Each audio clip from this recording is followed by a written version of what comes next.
No, they don't. In fact, they keep them that way to make sure that they don't interfere with the actual program. Right.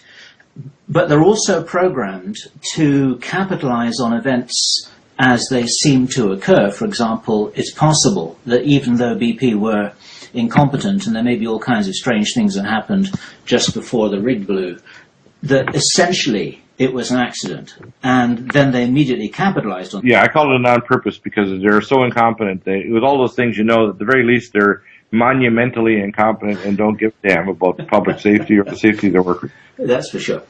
Yeah, that's for sure.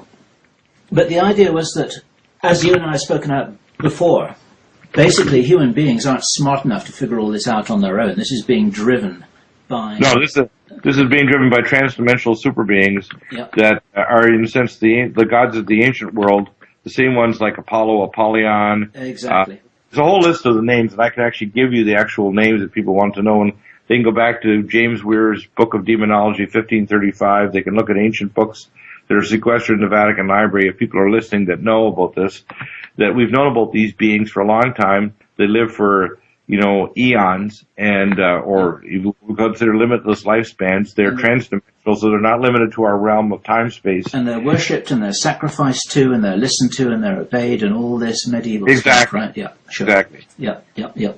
That's the root of the problem.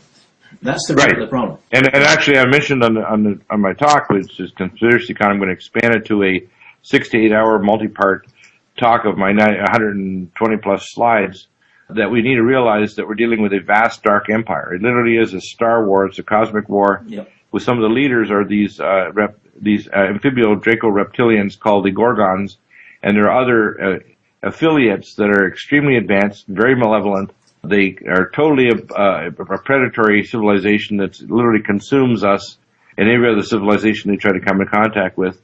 They are opposed by a vast empire of civilizations, and we are literally at the cusp of a galactic and a cosmic war. And if they don't believe that, that's why our civilization has fallen 4 other times, and this is the 5th and last time we're going to get a chance. Well, that's right. And in the spirit of true science, that's a hypothesis, and we can test that against the facts that we know, and it all fits. It just fits. Yeah. It makes sense of a wired civilization, because it's not just stupid humans that do this, or greedy humans, or inbred humans. It is something driven by an outside force and power that people don't comprehend because they don't want to.